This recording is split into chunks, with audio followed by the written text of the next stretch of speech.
The Pete Carroll Show.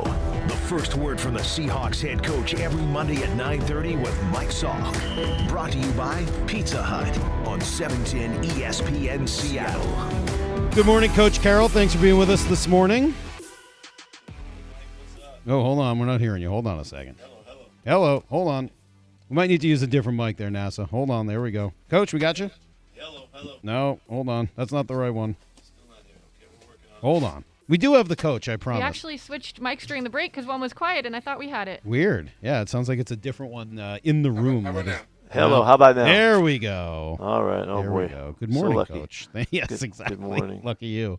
Tough game yesterday, obviously, and first shutout in forever. What happened? Yeah, well, we missed an opportunity yesterday. You know, Mike, we were ready to go. And, you know, in a setting that's been challenging and all of that and a little bit of conditions and all of that, you know, how are we going to do it? And we went out there ready to frickin' play. And it was just, you know, as tight a game as you can get. And they were moving it a little bit better than we were, but we were stopping them and they were stopping us. And it was going to be a great defensive ball game, you know, and we were ready for it, you know, and I was really fired up the way we were playing and all. And I'll be darned, Mike, there was just a situation and another one and another one and another one that just slipped through our fingers with opportunities with kicking a field goal. We get the pick that's questionable. We get the penalty when we're back to when we're ready to kick the field goal going the other direction on the hold. The fumble, you name it, man. There's just a ton of plays, and it's really disheartening because that opportunity was there and our guys were ready to go.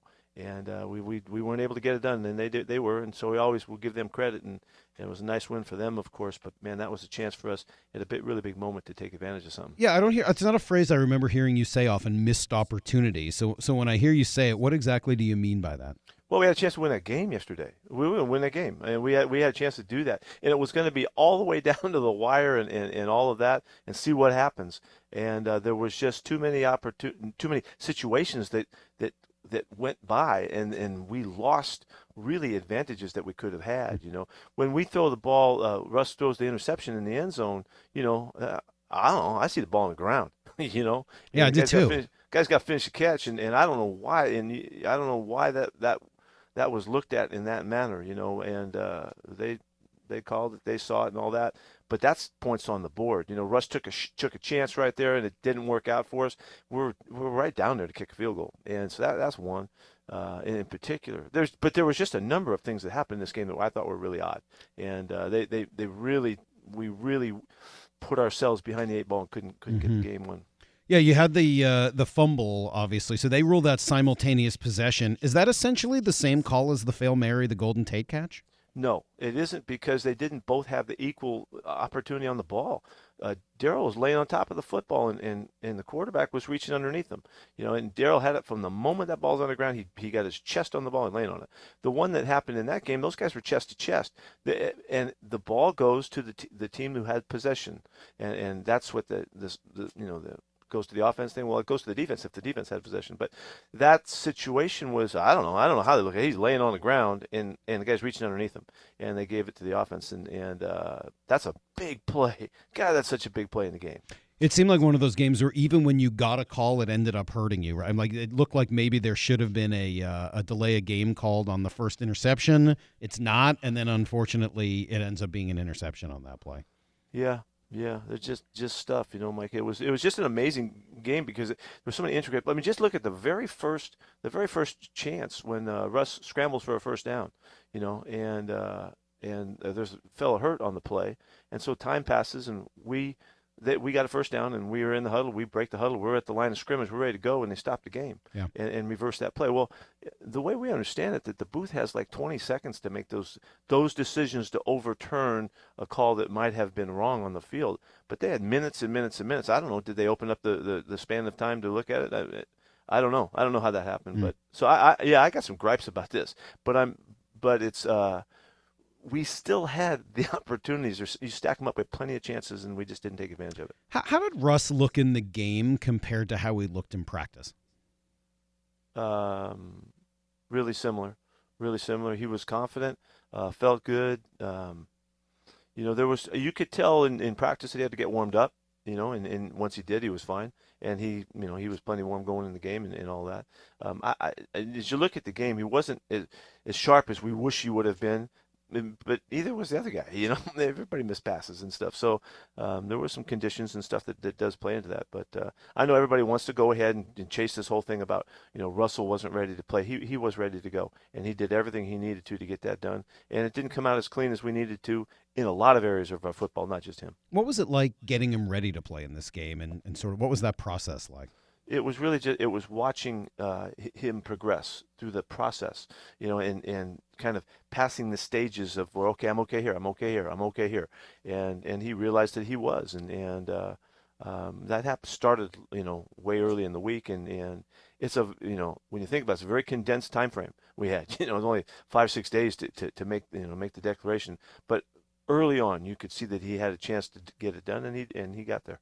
Obviously, you went out of shotgun the entire day, and I heard you talk about that after the game a little bit. So what percentage of your playbook were you able to run with him in the game?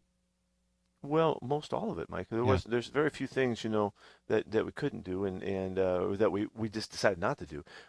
Russ took snaps under center during the week. We did a selected amount of them to make sure that we could do it when we needed to, and he was fine with that. But we just decided not to do it. You don't have to do that to play the game. And it always sounds like we're looking for reasons why and excuses why. We didn't have any excuses. He was ready to play football, and he would never back down from that. Or do you have tests that he needs to pass last week in order to be out there? Is it just an eye test from you? I mean, what goes into the decision that you have to see in order to clear him? I know that we've seen players in the past, and maybe even Chris Carson this week, where you'll say, hey, they were ready, but we wanted to hold them back one more week to be safe, to be sure. What did Russell need to show you in order to play in the game? Well, there was a process they had of kind of diagnostics of what was the response to the work, and they would measure the swelling in his finger every day to get in different aspects of it to gauge what was the response of the workload, and he didn't deteriorate at any time. Everything got better every day, and so that was all in support that there wasn't a response that we needed to be concerned about. He was okay. I thought his legs looked really good. I mean, it seemed like he came out ready to run. Oh, he worked really hard to stay in shape and did a lot of speed work, a lot of quickness work to make sure that he would be at his best. That was no factor. How did the weather factor in, and I guess maybe first to his finger, and then secondly just to the game in general? How big of a factor was the weather there? It was a factor in pregame because it was snowing pretty much so, but it just let up and the skies cleared and it was just cold, and there was a little bit of wind that would have affected kicks in one direction, but other than that, the field was okay. They hadn't played on it, so the turf wasn't bad. You saw a few guys slip, but it wasn't any more than than a regular time. So it was just colder than normal, but that's it. And that there's a bit of a factor, but it's the same on both sides. Well, and I guess this is where I'm struggling, because I hear everything you're saying about Russ and not having any excuses, and that the finger's ready. And just look, we've watched Russell play for so long. Accuracy is such a crucial and fantastic part of his game. It's hard to see that his accuracy wasn't quite where it normally is yesterday and not make the connection with the finger. Well, I think that or a month off too. There is something to be said. You finally tuned athlete. And then I said it to Russ afterwards. That there could have been some factor. From being down for a month, and that's just understandable. But I don't. We were okay, Mike. We were good enough to go get this game done, and we needed all the situations to just be balanced out, and then we might have had our opportunity. I mean, we needed that interception to not be an interception. We needed that fumble to be our ball. We needed to not get that call on the third down when D-Lou got run over. That took us out of field goal range. Those are all points off the board situations. And there was a number of them, and it was just a very difficult opportunity for us to get done under the circumstances. We didn't take advantage of it. How proud were you of your defense yesterday? Oh, I love the way they played. They were so tough and turned them away and played. Really, I didn't feel like Devontae had a great game, even though he's an incredible player, and he and Aaron together, they make so much happen, and they did some really cool things, some really quick release stuff that was really sharp. But all in all, he wasn't the factor in the game, and I thought the guys did a really nice job scheme-wise and also carrying out the plan. I've asked you about him a couple of times, but he really does seem to pop on television as Trey Brown. And the feistiness and just sort of his general attitude out there.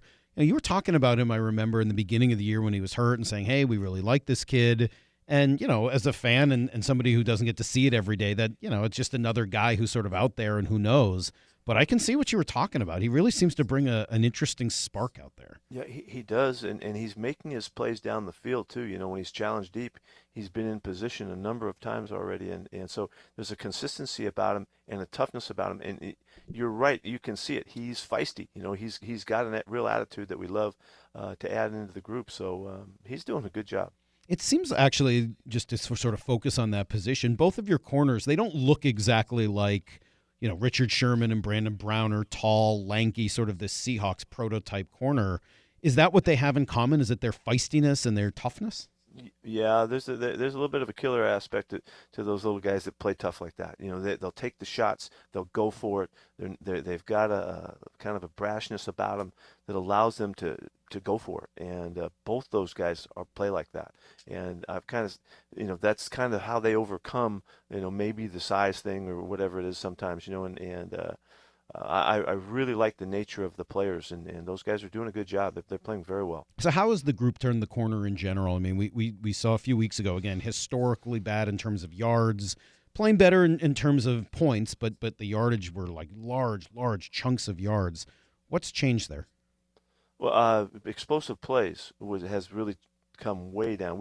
We went into this game fourth in the league in fewest explosive plays. That's a big standing. Now, they had a few yesterday, and they made some stuff happen to us, so we weren't quite as good as we'd been. But that's a big area of it, and the third down thing was really a factor in making the turnaround. And again, that wasn't statistically a big factor, but it certainly was early in the game, and we were getting off the field and third and fourth down and did some good stuff. So it's really just been general overall consistency, and you're seeing the nature of the players come out. I thought Jamal and Quandre played really good again back there, and playing safety and did a good job. Jamal had a particularly good game. It was nice to see he could catch. We were worried that maybe those hands didn't grip a football, but that's big. That's got to be big for him, I would think. Yeah, it's a good play. It was a big play for him. DK Metcalf's another person that I feel like we've talked about every week, and sort of his general battle to control the emotions, and you kind of working through it with him, and how supportive you've been. What went on at the end of the game with DK? Just frustration. He responded to them. John Adam and they got a penalty on them too, and there was a couple. There's plenty of instances where guys were yapping more than they should, and he got involved in it and didn't pull out of that situation quick enough and gain control of it. And so, he gets tossed in the game, and he should have. That was the right call. They did the right thing. He seemed like he didn't realize he was out of the game. Seemed like he tried to go. Yeah, I've never seen that before. Yeah, you're supposed to take your helmet away. We didn't do that well. We're not good at that yet. We did also see the video of you last week blaming yourself for him not knowing that he couldn't jump on the goalpost and do the bug impression that he seemed to be doing out there. What do you think he could have jumped over the goalpost? Because that seemed to be what you were insinuating in there. Yeah, I thought I was just trying to make light of the moment when the guy said something that sounded like that. So I said, "You said he tried to jump over the goalpost," and so I tried to press him on that one. That was a good moment. But is that could typical? he jump over? I don't know. I don't know what he can't do. There's a lot he can do, and he sets his mind to it. He's pretty capable of anything. Is that back and forth with officials typical? I mean, the sort of joking and like how much of it is berating officials over the course of a game and being mad about calls and angling for more versus joking with them and trying to sort of have them on your side? Yeah, the answer is yes. To all that. I mean, it's everything. It's a relationship that develops during the course of a game, with the guys, and I this is the way I see it, and an ongoing conversation as we play the game together. They were such a big part of the game yesterday. They were a huge part of the game yesterday, and so in an effort to try to make sure that we're really on the same page and we're working through it, and we call the game together in a sense. It's I just think it's. You work at it during the course of the game. And I know some of these guys, for a long time, and they always show respect, and I try to show respect too. They got a job to do, and we got a job to do, and we got to figure it out. we don't always see eye to eye. That's for darn sure, and that happened yesterday. Were they giving you any grief about the inability to find your challenge flag? I think we saw about 12 things come out on the field. That was a real rookie move right there. I kept adding layers, getting ready to go out on the field, and I was about 2 layers down, and I lost track of where my red flag was. So I threw my hand warmer and some gum and talked my way through it. They helped me out on that one. It's a hand warmer. I thought it looked to me like almost like one of those Amazon Alexa dots. No, they gave me a hand warmer. I didn't even use it, but it was in my pocket. So it was a rookie setup. I should have done better than that. Pete, talk to me a little bit about the difference between, we've talked a little bit about this on the show the last week or so, scheme and what you're trying to do offensively in terms of the play call and the way the scheme works, et cetera, versus the importance of having enough time and protection to make it happen. Well, that's a big question. If the quarterback isn't on time and getting the ball out, then that gives the rush a chance to factor in. And, so that it all works together. And that has to do with the reads and the intricacy of the route running, and, of course, the passing lane opportunities. I mean, there's so much to that, Mike. It's a really big question to answer. But in essence, we got to get the ball out. That's what we have to do, whatever it takes to get the ball out so the rush isn't the factor. And so it's harder on situations when it's longer, because you got to get the guys a chance to get down the field, and so you got to protect longer.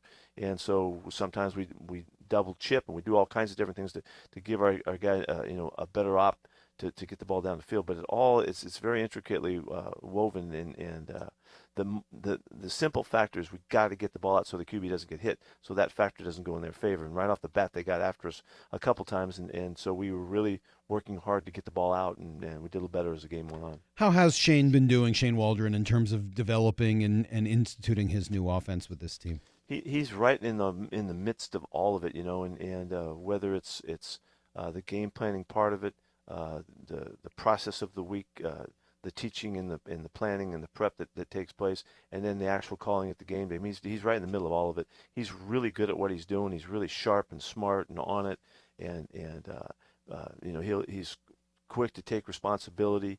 He has no problem with that at all. Communicates well with the coaches and the players. So there just hasn't been the consistency that we need to make this all come together, and we're still working at it. We got a lot of games left, Mike, and this was why it was such a hard one yesterday, because this was a chance to start the big turn, and we were ready to do it, and that's why it's frustrating, and that's why I'm frustrated by the whole thing, because we went out there with the chance to win there in a situation where we haven't won in a number of years, and I hate that opportunity got away from us. When you say you were ready for it, is that a sense you're getting leading into the game from your team? Is it the way the game started to play out? What do you mean by that? I don't ever go on what you feel like in those situations. You got to go see what happens and see, are the guys ready to go, and are they really tuned in? Are they prepared so that they can really play hard and fast like they need to? And they were there, and that's why it was such a tough football game, and you could see it. It was coming. It was going to be one of those games, and I was hoping it was going to be a 9-7, 9-3, 9 whatever, something like that kind of game, and really using Mike Dixon to kick the ball deep and keep him backed up. We were playing field position with him, and it was going to be a cool matchup, and it's the way it was going to go. But unfortunately, we just couldn't get on the board. It's an interesting idea, and it certainly seemed to look that way early. I mean, obviously, it's 3-0 at the half, and you made the decision early in the first, after the call you mentioned, where they took the first down away. You make the decision to punt in that spot and pin them deep, and it does look like it's that defensive kind of a game. It's an interesting bet, knowing that they have Aaron Rodgers over there, and he doesn't play a lot of low-scoring games. How did you know that you were going to be in that? I mean, you were right. So how did you know? What did you see? Indicators, of how we're doing, and how we're giving them trouble, and we're getting off the field, and we're making good plays in the running game, and just controlling it. Their guys didn't run real well yesterday. They were effective. Those are really good players, but they ran for 3-something to carry, and we were controlling the running game for the most part. Down by the goal line, they hammered it pretty good, but other than that, we were there. The third down wins. They weren't. We slipped and fell on the deep ball that happens in the first sequence, and then we responded right back and stopped them. They missed the field goal. Okay, there you go. There's the start of it. And could we come back and do it again? So you have to I have to determine that based on the sequencing and the information I'm getting. But you could tell, I said to Shane pretty early on, I said, we're in a defensive ball game, and just to let him know what was the climate of the game kind of. And so, I don't know. So if you're in a different kind of ball game, would you have maybe made a different choice on that fourth down? If you see that this is going to be a back and forth. Let's talk about the fourth down play. Okay, what happened is signal first down. Okay, we go back to the huddle. We're ready to go. They got a guy hurt. Okay, so Gary's laying on the ground there for a while. He gets up and goes. We call the play. We go to the line of scrimmage. And then they walk in and they stop the play and decide, wait a minute, we're going to go take a look at this play. Or we've already made a decision that he didn't make it. Okay, so as they're explaining that, I've never seen that happen before, okay, like that. And so that, as they're explaining it to me, they already started the shot clock. Okay, so I don't even know what the distance is on the play until I'm looking around. It's fourth down. Oh heck, we got to kick the football and kick him deep. That's what I'm thinking. I didn't have a chance to even figure that out in enough time to go ahead and decide to go for it. So I'm playing. In my mentality, I'm thinking it's the weather, it's all this. We'll keep him backed up. That's the way we'll start the game and see what happens. Well, that's why that happened like that. Had we had a normal sequencing and a normal spot and all of the information had come in normal fashion, then we would have made. I don't know. I don't have to tell you what I would have done, but it would have been different because that was a very unique situation. Apparently, the way we understand it, they have 20 seconds to make a decision on whether they're going to overrule a play. Well, there was minutes in there. Did they go beyond the 20 seconds? I don't know how, but they didn't make their choice until way later. So I don't know what happened there. Are you allowed to ask for a spot in that case in order to give yourself time? I mean, is that something a coach can ask for at any point on a fourth down? You used to be able to do that. You used to be able to ask for measurements, and if you asked for one, they gave you one. They don't do that anymore. I'm sure it's in the with the issue of time. They don't measure plays very. We had one, I think, in the Saints game was maybe the only time we've had a measurement all year. Coach, it used to happen all the time, though. Right. Yeah. Then Gene Steratore took out the card, and then now they don't do them anymore. They don't want any more index cards out there. Yeah, hey, just with your experience, especially in the Pac-12 and in college, University of Washington, obviously now, and Wazoo, but specifically UW, looking for a head coach after Jimmy Lake was let go yesterday.